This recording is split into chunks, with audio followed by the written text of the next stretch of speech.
I'm here with Fenton Wright from the Shalom project in Memphis. And Fenton, I want to first thank you for coming down to Augusta. He's been here this week as a consultant and as a counselor with our Hope for Augusta ministry, our First Pres pastors, and we even visited Heritage Academy. But let's start with this question. The Shalom Memphis project. Tell us what it is.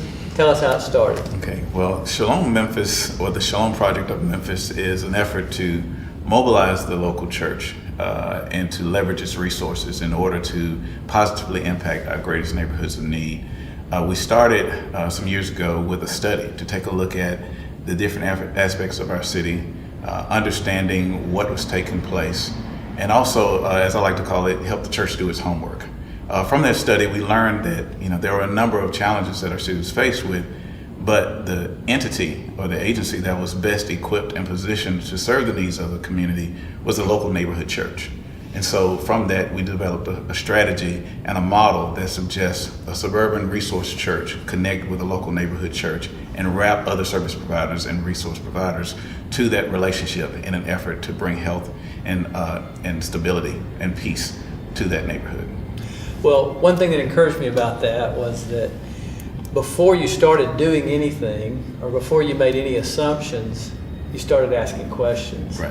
And you started listening. That's a fascinating approach in ministry. Oftentimes when we move in a neighborhood or we go next door, that's a great place to start. Well, you ask questions and you gain some insight into what are the indicators of a healthy, flourishing community. What should we look for if things were the way that they should be? What did you discover? What are some qualities or indicators that you identified? Sure. Of course, as you mentioned, a healthy community or a healthy city, I should say, is made up of healthy communities. And we believe that healthy community is made up of healthy families. And the best way to equip those healthy families is through a healthy local church. But when we look at the elements of health, so to speak, or the elements of Shalom, we look at the family life itself. We look at education, housing, the public safety and security of that neighborhood. We look at even economic development and leadership development within that community, within that neighborhood. Also, how the political structure is and how we might be able to instigate change or influence, some of our legislative work. But the arts and entertainment as well. We see it all as a part of the whole that when properly joined together and working collectively, the leadership entities that within that structure, it will bring a measure of health and stability and peace to the neighborhood. And you guys went as far as to evaluate communities and categorize them. Tell me about the categories that you came up with to say this is or what were the categories that you came up with to evaluate the health of the community? Well, we actually engaged the local academic community. We had some professors in the local University of Memphis that had done studies in the neighborhood, and they measured they measured the health based on some of those factors I just named and listed, but also to see how many homeowners were involved, how many people were renting, how many people even filed for earned income tax credits, and they evaluated those neighborhoods and categorized them in three different distinct areas. One being a neighborhood of choice, and that would be a neighborhood that is considered to be healthy, that has most of the components or the aspects of Shalom in that neighborhood intact. The second area would be the opposite end of the spectrum, but are distressed neighborhoods. These are the areas where most of the elements of Shalom are not in place. They're in great need. And then the middle ground area are the vulnerable neighborhoods. And these are neighborhoods that have some elements of health, but they also have some elements of distress. And given one or two factors, positively or negatively, could tip that neighborhood into a neighborhood of choice or a distressed neighborhood in great need. What I love about it is it provides a template for a community of believers to exegete their own neighborhood. Sure. So I think it could be very helpful to us here in Augusta. Now, as you've observed Hope for Augusta and First Pres, you met with the pastors, and we also visited Heritage Academy and Christ Community. Why don't you just, as an outsider, but also as a an expert in the area of community development from a Christ-centered perspective. What are some things you've seen that have encouraged you, and things that maybe our friends need to know that God is doing down here in Augusta? Well, I think, first and foremost, I see the collaborative effort that's there.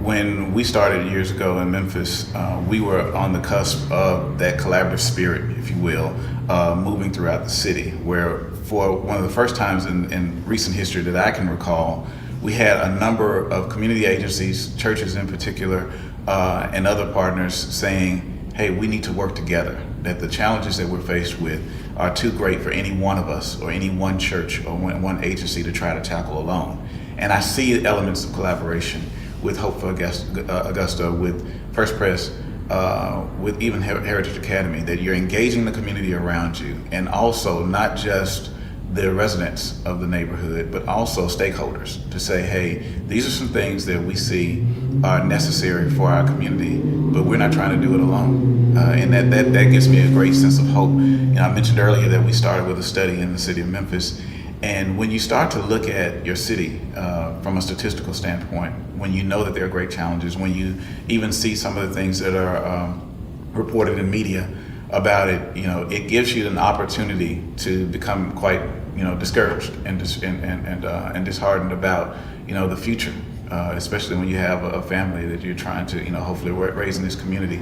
And I'm sure that it will be no different here in Augusta. But when you start to see the faces and even the drive and the vision and the mission of these agencies that I spent time with, and even the church pastors, to say, we can see something better for this city. We can see something better for this particular neighborhood or community.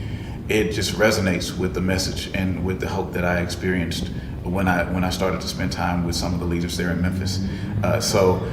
Seeing that, I say that, a lot of the things that I think are necessary for a successful community development model are already in place. It's just a matter of coordinating the effort and being very strategic in how you allocate resources and how you deploy, the human resources that are available to you. Well, lastly, I want you to speak to our church membership as a whole. Now, I talked to you about some people are living downtown, some live in West Augusta, some live out West Columbia County, and then others are over in South Carolina. Right. Just speak to that member who may not be involved with our downtown effort. What should they be doing as a follower of Christ to serve their neighborhood in Christ's name? How do they exegete their community?